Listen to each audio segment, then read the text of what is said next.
আল্লাহর কসম করে বলছি, আমি আন্তরিকতার সঙ্গে বলছি, আমি আপনার বিরুদ্ধে আলোচনা করতে আসিনি। তবে আজকে আমার খুব খারাপ লাগছে, দুঃখ লাগছে এটা, যে আমরা এখন বর্তমানে মুসলিমরা কয়েকটা জিনিসের কম্পিটিশন করছি। কম্পিটিশন নয়, কম্পিটিশন করছি। আল্লাহু আকবার। কি না, আমাদের বড়ুয়া গ্রামে ভালো একটা মসজিদ আছে, মির্জাপুরের লোক বলছে আমরা আর একটা মসজিদ করব। ভালো করে বুঝবেন। ওই আপনার কাকড়াপুরে একটা মসজিদ আছে, ওই বেগুনবাড়ির লোক বলছে আর একটা মসজিদ করব। মসজিদের কম্পিটিশন চলছে। ওদের গ্রামের মসজিদে 4টে এসি, আমাদের 12টা এসি লাগাতে হবে। ওদের রাজস্থানে মার্বেল পাথর, আমরা জাপান থেকে মার্বেল পাথর লাগাবো। এই চিন্তা ভাবনা হচ্ছে কি হচ্ছে না? শুধু কম্পিটিশন আর কম্পিটিশন। এই শিক্ষা ব্যবস্থাটা পৃথিবীতে এমন এক ক্যাটাগরিতে সাজানো হয়েছে, দিনের জ্ঞান ছাড়া আপনি অচল, আবার জেনারেল জ্ঞান ছাড়াও আপনি অচল। দুটো জ্ঞানেরই প্রয়োজন আছে, আছে না নেই? আছে। এবং দুটো জ্ঞানের দরকার আছে না নেই, এটা প্রথমে আপনাকে বলি। আচ্ছা, কোরআনে একজন নবীর নাম আছে যে নবীটার বাপ ছিল না, কি নাম? ঈসা আলাইহিস সালাম। ওনার মায়ের নাম মারিয়াম। এটা কোরআন বলছে। দুটো জ্ঞান থাকতে হবে কেন, এটা আপনাকে বোঝাচ্ছি। তাহলে কোরআনের কথা হচ্ছে কি, ওর নাম ঈসা, মায়ের নাম মারিয়াম, জন্ম বাইতুল লাহম। ভালো করে বুঝবেন। স্কুলে আপনার ছেলেটা পড়ে আসছে, ওর নাম যিশু, ওর মায়ের নাম ম্যারি, জন্ম বেথলেহেম বলে একটা জায়গায়। তাহলে কোরআনের সঙ্গে স্কুলের সিলেবাসের এই তথ্য, আসমান জমিন ডিফারেন্স আছে না নেই? আছে, আছে। তার মানে আপনার ছেলে যেমন এটা জানবে ওর নাম যিশু, আপনার ছেলের এটা জানা ফরজ, ওর নাম ঈসা। আপনার ছেলে যেমন জানবে তার মায়ের নাম ম্যারি, আপনার ছেলের এটা জানা ফরজ, তার মায়ের নাম মারিয়াম। কোরআন বলেছে। এই দেখুন দুটো জ্ঞান কেন লাগবে, খুব মনোযোগ দিয়ে শোনার চেষ্টা করুন। এক, কোরআন বলছে ফাইন্না খালাকনাকুম মিন তুরাবিন, মানুষকে আমি তৈরি করেছি মাটি দিয়ে। কি দিয়ে মানুষকে বানানো হয়েছে? মাটি দিয়ে। আচ্ছা, এই কথাতে আপনারা কেউ দ্বিমত পোষণ করেন? কারা কারা একমত একবার হাত তুলুন, আমি একটা মজার তথ্য দেবো এবারে। মাটি থেকে তৈরি হয়েছে মানুষ, বিশ্বাস করেন? করেন। এখন বিজ্ঞানের তত্ত্ব হচ্ছে বিবর্তনের ফলে মানুষ এসেছে। কেমন করে? আপনারা আমার দিকে ফিরুন। ডাক্তার বাবুদের দেখবেন ক্যালেন্ডার রাখা আছে চেম্বারে, ওই ক্যালেন্ডারে আমার দিকে দেখুন, ঠিক এইরকম করে একজন আছে, তারপরে একটু এরকম করে, তারপরে গড়িয়ালের মতো, তারপর অর্ধেক বানরের মতো, তারপরে দেখবেন ফুল মানুষের ছবি দেওয়া আছে। এরকম ডাক্তার বাবুদের ক্যালেন্ডারে পাওয়া যায় না? যায় কি যায় না? যায়। এটা হচ্ছে চার্লস ডারউইনের থিওরি। চার্লস ডারউইনের থিওরি। দুটো জ্ঞান কেন রাখতে হবে এটা আপনাকে বলছি। চার্লস ডারউইনের থিওরি। এবারে স্কুলে পড়ানো হচ্ছে চার্লস ডারউইনের থিওরি। তবে আমার সত্যি কথা বলতে খুব ইচ্ছা হয়, চার্লস ডারউইন যদি বেঁচে থাকতো অবশ্যই ওনাকে আমি একবার দেখা করতে যেতাম, যে আপনি এত বড় জ্ঞানী লোক এই তত্ত্ব দিলেন কি করে? সুবহানাল্লাহ। এটা তো সাধারণ জ্ঞানও তো থাকতে হবে। চার্লস ডারউইনকে, তার গবেষণাকে, ওনাকে ভালোবাসি অন্যান্য দিকগুলো, কিন্তু তার গবেষণাকে আমি একদমই পছন্দ করলাম না। যদি বলছেন কেন, তাহলে স্কুলে হেডমাস্টার কিছু বোঝে না, প্রিন্সিপাল কিছু বোঝে না, হ্যাঁ, ভাইস চ্যান্সেলর কিছু বোঝে না। আপনি একাই মমতাজুল ইসলাম মাদ্রাসায় পড়া লোক, আপনি সব বুঝে গেলেন। আমার বোঝাটা দেখুন, আপনার সঙ্গে যদি না মিল হয় আপনি বলবেন যে এটা আপনার মিল হলো না, তাহলে আমি আমার কথা কেটে দেবো, সমস্যা নেই। আমার বাড়িতে একটা দেশি গাই গরু আছে, ভালো করে বুঝবেন। আমার বাড়িতে তা প্রতিদিন দেশি গরু তো 1-1.5 কেজি করে দুধ হয়। আমার দুটো ছেলে মেয়ে, আমার স্ত্রী, আমার বৃদ্ধ আব্বা মা আছে। তা আমার স্ত্রী আমাকে বলছে, দেখুন প্রতিদিন 1 কেজি করে দুধ হয়, আমার মেয়ে আর ছেলে দুজনেই খেয়ে নেয়, আপনার আব্বা মায়েরও হয় না আর আমারও ঠিকঠাক হয় না, আমারটা নয় বাদই দিলাম। তাহলে এখন কি করতে হবে বলো? তা আমার স্ত্রী বলছে, যে গরুর দুধ বেশি হয় ওই গরু একটা নিলে হয় না? তা আমি গরুর ডাক্তারকে ফোন করলাম, করে বললাম, ডাক্তারবাবু আমার বাড়িতেও দেশি গরু আছে একটা, তা বেশি দুধ হওয়ার গরু একটা কোথাও সন্ধান আছে? ডাক্তার তখন আমাকে বলছে যে এখন তো ইঞ্জেকশনে বাছুর হচ্ছে, তা আপনি ইচ্ছা করলে জার্সি গরুর ইঞ্জেকশন একটা দিতে পারেন, দেশি গরুর পেট থেকে জার্সি গরুর বাছুর হবে। আচ্ছা বলুন তো এটা সম্ভব না অসম্ভব? সম্ভব না অসম্ভব বলুন? সম্ভব নয়। দেশি গরুর পেট থেকে জার্সি গরুর বাছুর হওয়া সম্ভব না অসম্ভব? সম্ভব। যেই দেশি গরুর পেট থেকে জার্সি গরুর বাছুর হলো, আমার স্ত্রী তো বোকা, মেয়েদের বুদ্ধি যা হয়, বুঝলেন না? তখন আমার মেয়েটা খুব কান্নাকাটি করছে, বলছে মা একটা হরিণের বাচ্চা এনে দাও না। আমার স্ত্রী তখন আড়াতে শুয়ে আমাকে বলছে কি গো, দেশি গরুর পেট থেকে যদি হাইব্রিড গরুর বাচ্চা হয় তাহলে একটা ডাক্তারকে বলো না হরিণের ইঞ্জেকশন দিতে। মেয়েটা খুব কাঁদছে। না আমি ডাক্তারকে বললাম, ডাক্তারবাবু একটা হরিণের ইঞ্জেকশন দিলে হয় না? হরিণের বাচ্চা আমার মেয়ে নিয়ে খেলবে। তখন ডাক্তার আমাকে বলছে আপনি এত বড় জ্ঞানী লোক আর এই মূর্খের মতো কথা বলছেন, এটা কি কোনোদিন সম্ভব? গরুর পেট থেকে কোনোদিন হরিণ হয়? বলুন, আপনাকে আমি একটা প্রশ্ন করতে চাইছি। চার্লস ডারউইন যে থিওরি দিয়েছে, আল্লাহু আকবার, কত বড় ভুল থিওরি। সেটা কি? গরুর পেট থেকে অস্ট্রেলিয়ান গরু হবার মেশিন পত্র আছে, বার করতে পারবে। দেশি গরুর পেট থেকে ভিয়েতনামের গরুর বাছুর বার করা সম্ভব। দেশি গরুর পেট থেকে হাইব্রিড গরুর বাছুর পাওয়া সম্ভব। কিন্তু গরুর পেট থেকে হাতির বাচ্চা, হরিণের বাচ্চা কিয়ামতের আগের দিন পর্যন্ত সম্ভব নয়, কোনদিন সম্ভব নয়। চার্লস ডারউইনের থিওরি 200 বছর আগেকার। বিবর্তনের পরিবর্তে মানুষ এসেছে পৃথিবীতে। চার্লস ডারউইনের মতবাদ যারা পড়ান, এবং চার্লস ডারউইন এখন বেঁচে নেই, আমি ওনার কবর পর্যন্ত আওয়াজ পৌঁছানোর সিস্টেম নেই, তারপরও জাতিকে কথা বলতে চাইছি, 200 বছর আগেকার এই বিবর্তনের পদ্ধতি যদি চার্লস ডারউইন জাতির সামনে যদি পেশ করে, আর সেটা যদি এখনো 2025 সালে স্কুলে যদি পড়ানো হয়, তাহলে 200 বছর আগে থেকে সুন্দরবনের বাঁদরগুলো একটা মানুষ হলো না কেন? একটা মানুষ হলো না কেন? মানুষ হবার দরকার ছিল কি ছিল না? সুন্দরবনে যত বানর আছে, এই বানরগুলো 2-5টা মানুষ হওয়া দরকার ছিল কি ছিল না? তার মানে এ তত্ত্ব ভুল। তাহলে কোরআনের সঙ্গে বিজ্ঞানের, চার্লস ডারউইনের থিওরির একেবারে আসমান জমিন ডিফারেন্স আছে না নেই? আছে। তার মানে বুঝে নিতে হবে, আপনার ছেলে যদি শুধু জেনারেল লাইনে পড়াশোনা করে, হাদিস, কোরআন, ইসলামিক জ্ঞান তার ভিতরে না যদি থাকে, ও বেঈমান অবস্থায় মারা যাবে। কারণ ও জানবে ওর নাম যিশু, মায়ের নাম ম্যারি। কোরআন বলছে ওর নাম ঈসা, মায়ের নাম মারিয়াম। দুটো শিক্ষারই প্রয়োজন আছে না নেই? আছে, আচ্ছা। এইবার একটা কথা বলবো, কি বলবো, সেটা হচ্ছে আরো মজার বিষয়। যদি বলছেন দুটো জ্ঞানের প্রয়োজন কেন, আমার এই কথা শুনে অনেক আলেম ওলামারা ভাববেন তাহলে মানে মাদ্রাসাগুলো এবার গেল, এ যা করতে শুরু করেছে। শুনুন একটা কথা বলি, কোরআনের জ্ঞান আপনাকে জান্নাতে নিয়ে যাবে।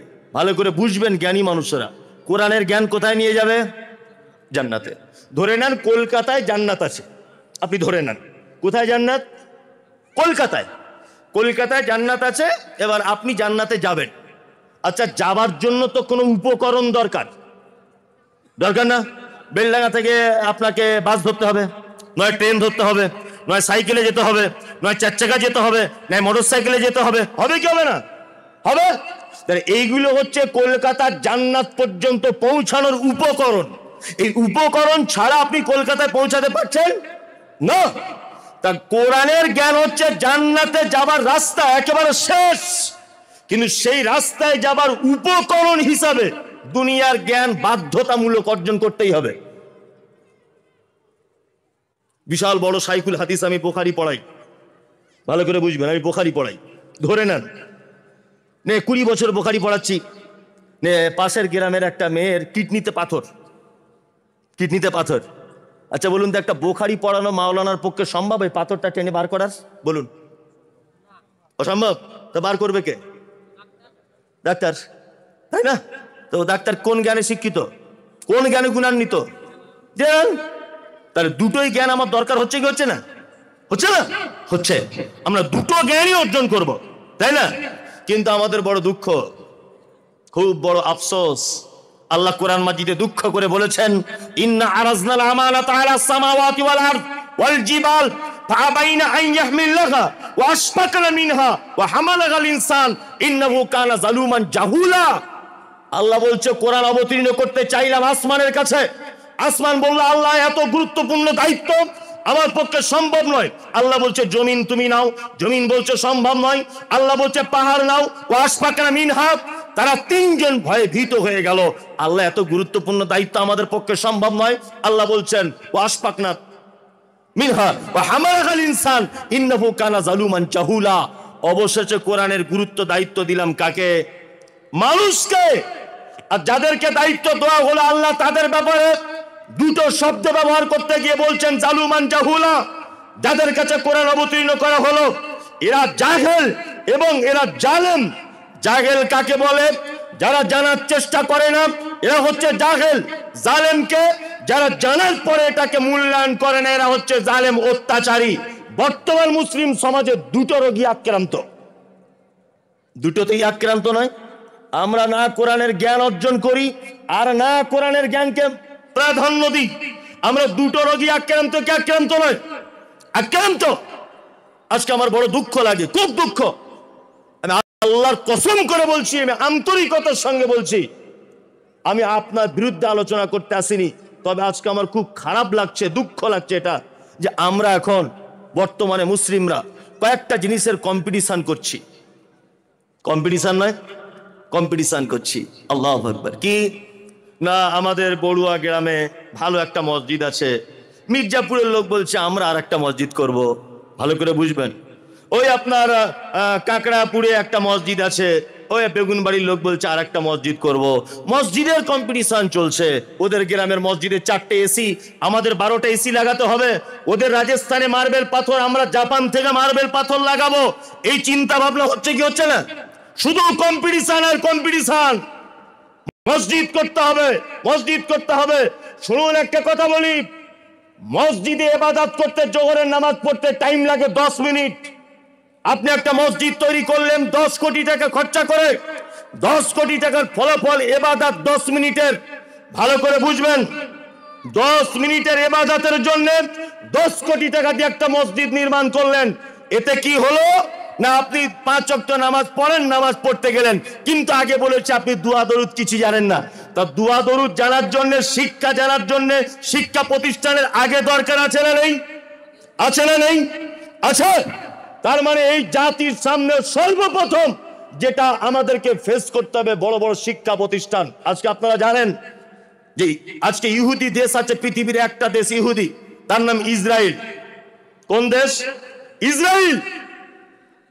ইসরায়েলের ইতিহাস আমি পড়ছিলাম, 84 লক্ষ মানুষ বসবাস করে টোটাল দেশে। কত মানুষ? 84 লক্ষ মানুষ বসবাস করে, 1 কোটিও নয়। আমরা পশ্চিম বাংলায় মানুষ বসবাস করি মাত্র 13 থেকে 13.5 কোটি মানুষ। আর ইসরায়েল টোটাল দেশটাতে লোক বসবাস করে 84 লক্ষ। সারা পৃথিবীকে তারা কাঁপিয়ে দিচ্ছে, সারা পৃথিবীকে। কারণ কি বলুন তো? সারা পৃথিবীতে কাঁপিয়ে দেবার একটাই কারণ, ইসরায়েলের মাটিতে 98.5% মানুষ শিক্ষিত এবং 5 বছর থেকে 18 বছর বয়স পর্যন্ত যদি ছেলেটা স্কুলে না যায়, তার বাপ মাকে প্রত্যেক মাসে জরিমানা বহন করতে হয়। 5 বছর থেকে 18 বছর বয়স পর্যন্ত প্রত্যেক ছেলে মেয়েকে শিক্ষা অর্জন করা কি বাধ্যতামূলক, করতেই হবে। তার মানে মুসলিম জাতির অধঃপতনের এটা একটা কারণ, যে আমাদেরকে একাধিক জায়গায় যে বিষয়টা বলা হয়েছে সেইটা থেকে দূরে এসে আমরা আনুষঙ্গিক বিষয় নিয়ে ব্যস্ত হয়ে পড়েছি। কি বলছি বুঝতে পারছেন? সমাজে শিক্ষার অভাব আছে, অভাব আছে না নেই? আল্লাহু আকবার। আল্লাহ কোরআন মাজিদে কি বলেছেন? কুল হাল ইয়াস্তাবিল্লাযিনা ইয়ালামুনা ওয়াল্লাযিনা লা ইয়ালামুন। যারা জানে আর যারা জানে না এরা সমান, এক না আলাদা? আলাদা। আল্লাহ কোরআন মাজিদে বলছেন কুল হাল ইয়াস্তাবিল আমা ওয়াল বাসীর ওয়াজ যুলুমাতি ওয়ান নূর।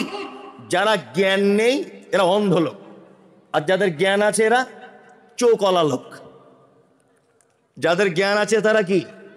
চোখওয়ালা লোক। আর যাদের জ্ঞান নেই তারা অন্ধ লোক। আল্লাহ বলছেন তাহলে আমাদের জ্ঞান অর্জন করা লাগবে কি লাগবে না? লাগবে, লাগবে। অবশ্যই নিজে একটু কম খান, একটা জামা 2 বছর ধরে পড়ুন। ভালো করে বুঝবেন। আপনার স্ত্রীকে বলবেন যে ব্লাউজ ছিঁড়ে গেলে মাঝে সাঝে সেলাই করে দিও, নতুন আনার কথা বলিও না, কারণ নতুন ব্লাউজ জানলে পয়সা বেশি খরচা হয়ে যেতে পারে। আপনার স্ত্রীকে বলুন যে একটু সুচ দিয়ে সেলাই করে আরো 6 মাস চালাও, কিন্তু আপনার ইনকামের টাকার সিংহভাগ আপনার সন্তানের পিছনে খরচা করুন, আপনার সন্তানকে মানুষ করুন।